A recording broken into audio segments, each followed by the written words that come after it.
Numbers 21. Arad destroyed. When the Canaanite king of Arad, who lived in the Negev, heard that Israel was coming along the road to Atharim, he attacked the Israelites and captured some of them.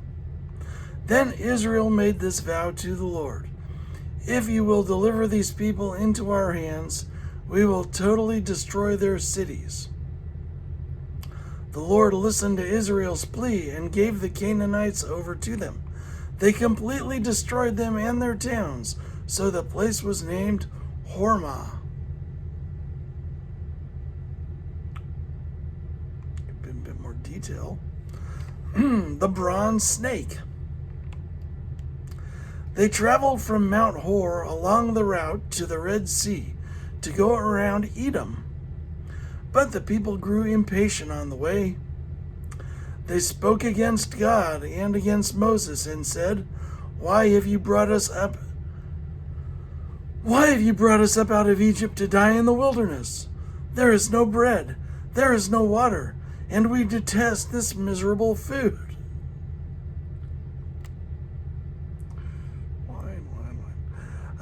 Then the Lord sent venomous snakes among them. They bit the people, and many Israelites died. The people came to Moses and said, "We sinned when we spoke against the Lord and against you. Pray that the Lord will take the snakes away from us." So Moses prayed for the people. The Lord said to Moses, "Make a snake and put it up on a pole. Anyone who is bitten can look at it and live." So Moses made a bronze snake and put it up on a pole. Then when anyone was bitten by a snake and looked at the bronze snake, they lived. The journey to Moab. The Israelites moved on and camped at Oboth. Then they set out from Oboth and camped in Abarim, in the wilderness that faces Moab toward the sunrise. From there they moved on and camped in the Zered Valley. They set out from there and camped alongside the Arnon, which is in the wilderness extending into the Amorite territory. The Arnon is the border of Moab, between Moab and the Amorites. That is why the book of the Wars of the Lord says, get a copy of the book of the Wars of the Lord.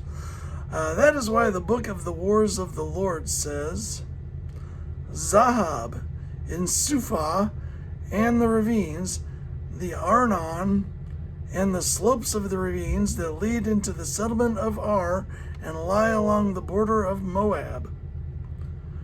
From there they continued on to Beer.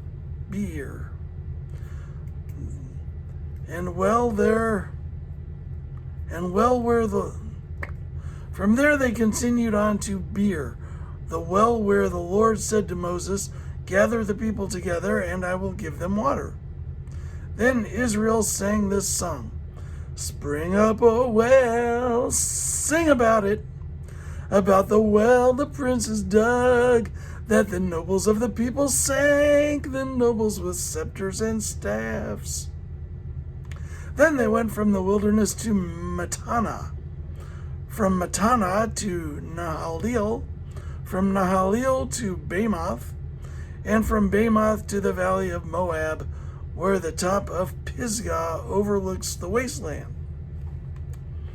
Defeat of Sihon and Og. Israel sent messengers to say to Sihon, king of the Amorites, "Let us pass through your country. We will not turn aside into any field or vineyard or drink water from any well. We will travel along the king's highway until we have passed through your territory." But Sihon would not let Israel pass through his territory. He mustered the entire army and marched out into the wilderness against Israel. When he reached Jahaz, he fought with Israel. Israel, however, put him to the sword and took over his land from the Arnon to the Jabbok. but only as far as the Ammonites, because their border was fortified. Israel captured all the cities of the Amorites and occupied them, including Heshbon and all its surrounding settlements.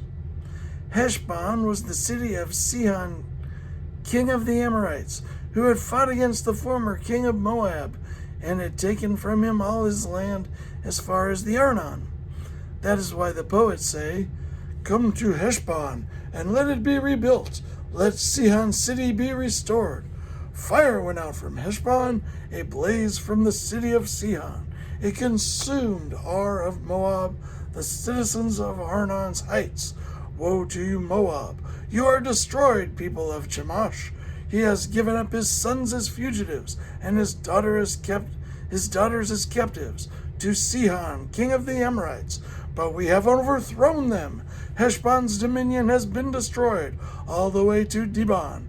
We have demolished them as far as Nophah, which extends to Medeba." So Israel settled in the land of the Amorites. After Moses had sent spies to Jazer, the Israelites captured its surrounding settlements and drove out the Amorites who were there. Then they turned and went up along the road toward Bashan, and Og, king of Bashan, and his whole army marched out to meet them in the battle at Edrei. The Lord said to Moses, "Do not be afraid of him, for I have delivered him into your hands, along with his whole army and his land. Do to him what you did to Sihon, king of the Amorites, who reigned in Heshbon." So they struck him down together with his sons and his whole army, leaving them no survivors, and they took possession of his land.